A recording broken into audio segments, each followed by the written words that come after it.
Hello, my name is Ben Nagraki, I'm Carrie Van Weeren. And I'm Sandra Ratliff. and we're doing our presentation on East Culture Indian for the group project, and I will be going first. Okay. My part is going to be on the aspects of East Indian culture. We'll start with geological and location and communication. India is located in the southern part of Asia, and the communication may not be straightforward. You may need to read between the lines and interpret gestures, and avoid standing close to one another. Differing relationships will determine how people interact with each other and watch what others do. Family rules and organization.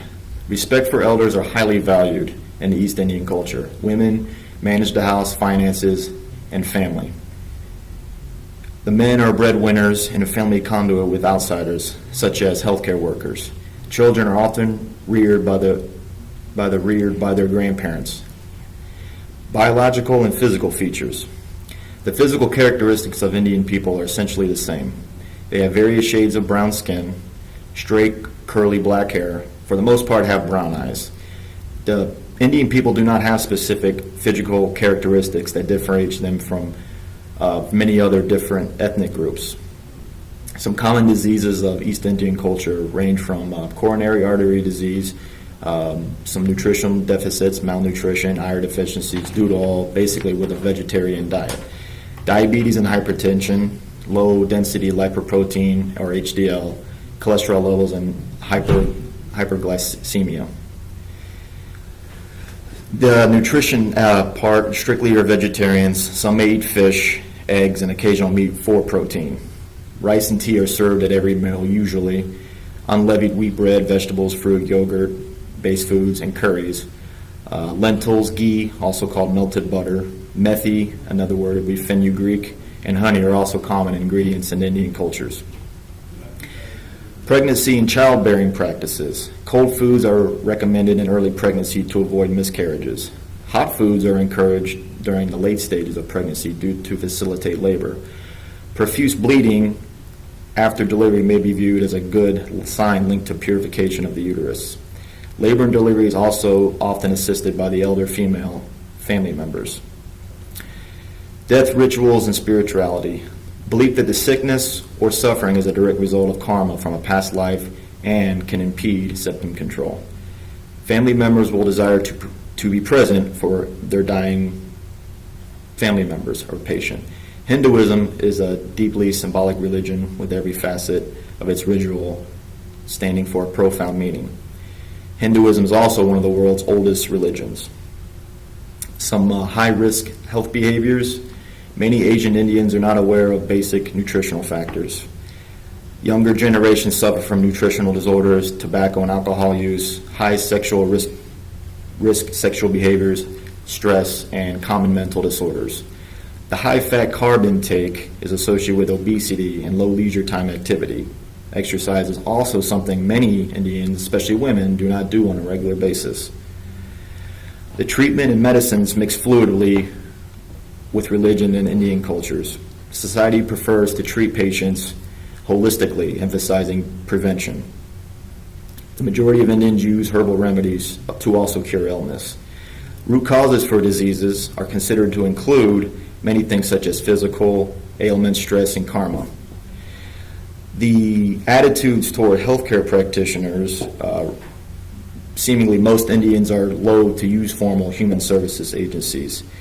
Family and religion are considered to be the primary source of strength, not healthcare providers. Seeking the help from others outside the family may not be viewed as a self-serving. Example of communication. East Indian patients may not know how to respond to the American physician's social smiles. And I'm going to stop there. I'm going to be addressing the implications of nursing on the Indian culture. How do we as healthcare providers give culturally sensitive care to the Indian culture? One way to do this is to know what their beliefs are. Most East Indian people practice Hinduism. It is a way of life for them. It cannot be separated from who that person is.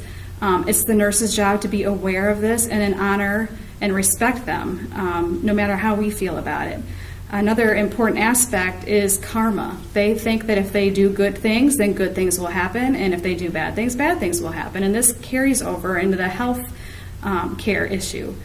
They believe that illnesses are the result of a failure of the body, they believe that illnesses are not the result of a failure of the body, but because they have done something bad in their past and they're being punished for it. Unfortunately, because of this, they believe that their illness is to be embraced and not fixed. They may go to a doctor, but not be compliant with treatment because their belief is that they did something wrong and that the treatment is not necessarily going to fix it. They're going to have to pay for what they did wrong, and that might be because as a result of their sickness. As a medical professional, we can be encouraged, we can encourage and educate the patient, but we cannot force someone to get medical care that they need no matter how we feel about their beliefs. Another aspect to be culturally sensitive is to know their practices. The Indian people, especially the older generation, believe in a healing system. It emphasizes physical, mental, and spiritual health. They may do this by massage, yoga, use of herbs or oils. None of these practices are bad in and of themselves. The problem arises when these things do not cure the illness and then their disease is delayed treatment because they did these other things first. Another thing they do is the use of these herbal remedies to cure their illnesses. They believe that if they change their diet, use massage or apply oil in certain areas, then they're going to be healed.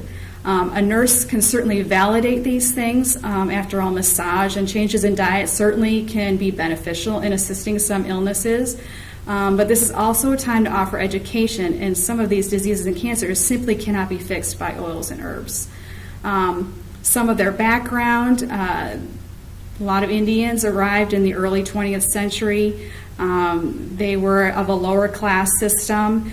And then there's another class that is the younger Indians that have come over a little more recently, more professionals coming here for more education and better paying jobs.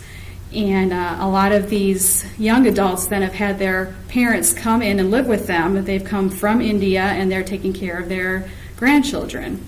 Another aspect of culturally sensitive care is to understand their communication, how to communicate with these people. Their social structure and family structure is certainly going to affect how they receive health care. In India, there is a caste system. There's going to be levels and ranks, and you really stay in this caste system throughout your life. And even though it's not necessarily very prevalent here, the older Indians that have come over still kind of resonate with that. They may not respect a nurse as much as a doctor because they think the doctor is a higher caste system.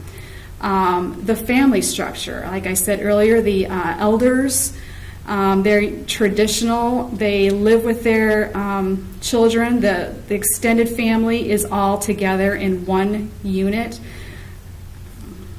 This role is highly respected in the older generation. This way, the older generation can teach the younger generation their culture, their heritage, religion.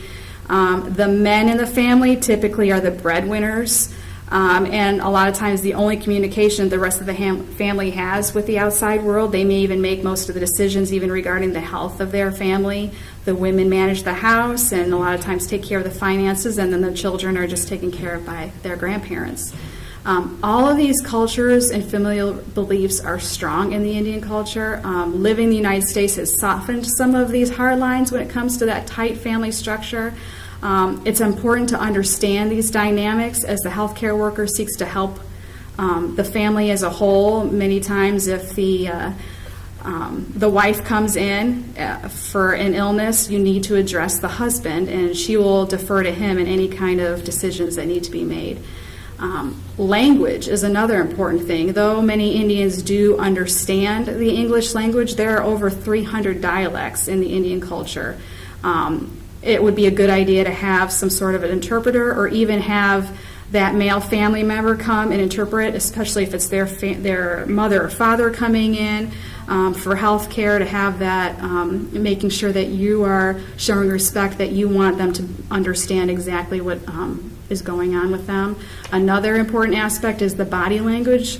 The Indian culture has different sorts of head bobs and things that they do with their heads that mean something different in the Western culture. Often it means something completely different. And so this is where it's important for the healthcare worker, the nurse, to verify verbally what you are seeing them do in their physical body language, making sure that all information is being understood.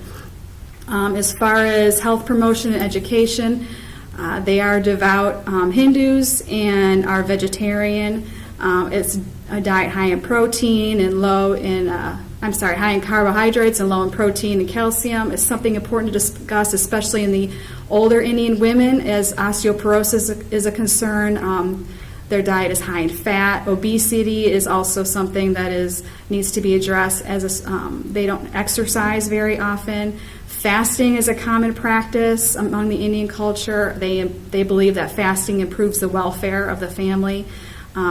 When discussing nutrition with these patients, it is important to have a balanced approach, respecting the ideas of fasting while promoting proper eating habits to maintain and promote health. Another health risk that's common practice in India is this practice called consanguinity. It's marrying a first cousin or a mother's brother. This practice actually still happens, happening less and less in the Western world, but and especially because the risks associated with this are being more and more available. Some common disorders that happen with this kind of practice is sickle cell anemia, cleft lip and palate, and a lot of limb and intestinal malformations.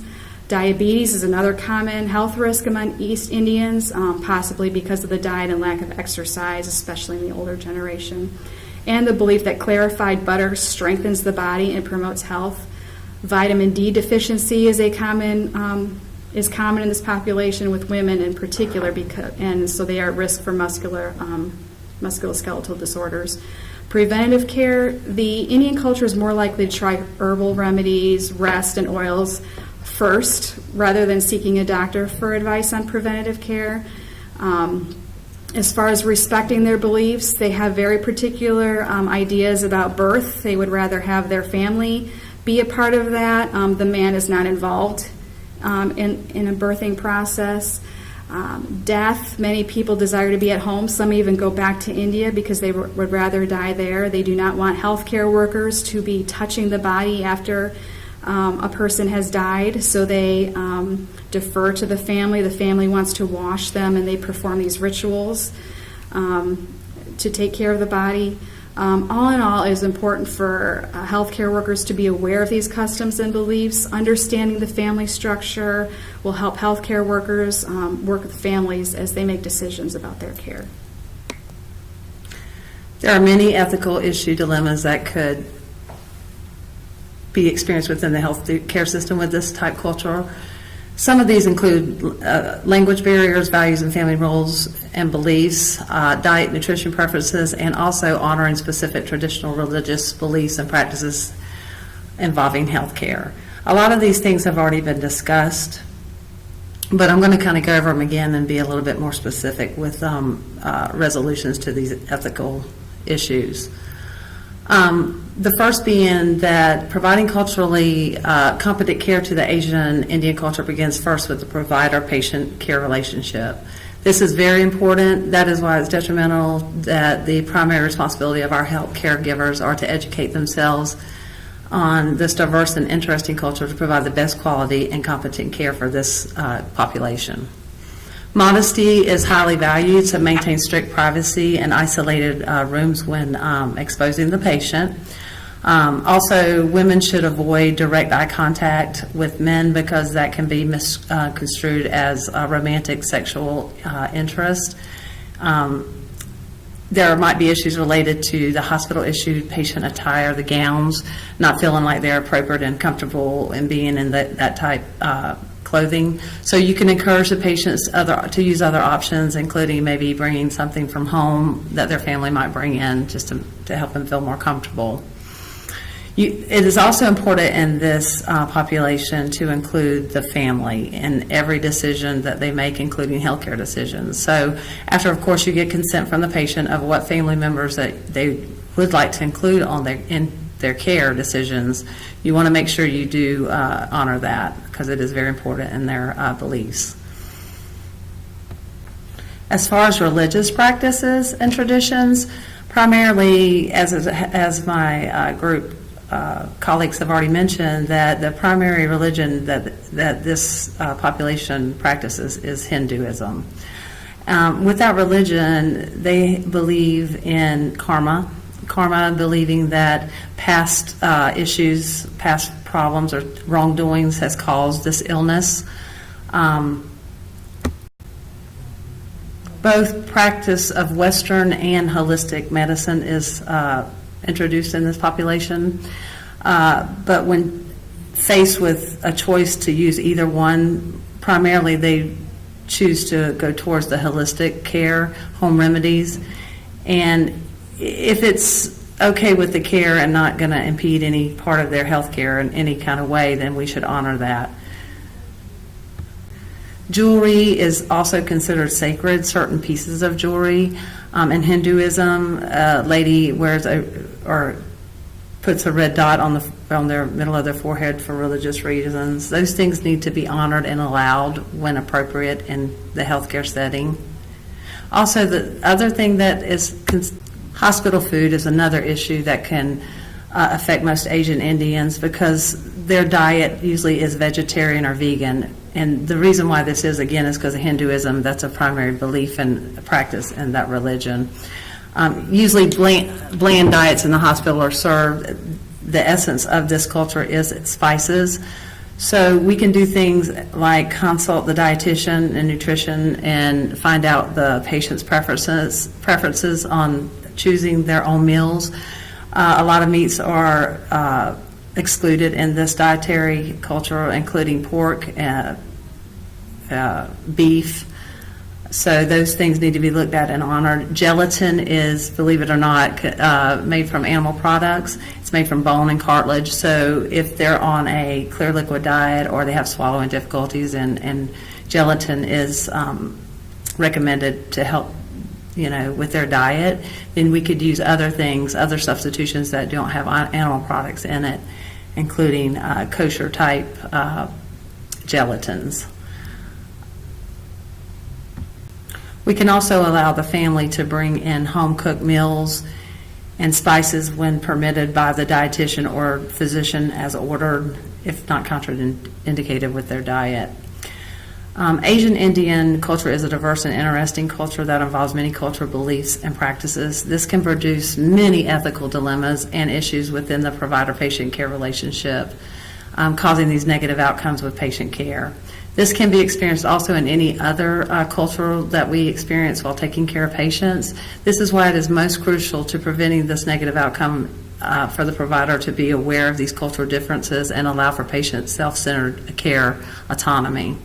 The healthcare professional must also be aware of their own healthcare beliefs and practices to prevent incorporating these values into their patient's care. And ultimately, if we are to maintain high standards of healthcare delivery and be culturally competent, we must develop and engage in caring, supportive, and respectful care that is specifically tailored for each individual's cultural values, beliefs, and practices. These suggested resolutions might not be in agreement with our own beliefs and practices, but as caregivers, we must respect our patients, be non-judgmental, be accepting to any of their cultural diversity and choices to be able to provide the highest quality and culturally competent care there is. Thank you.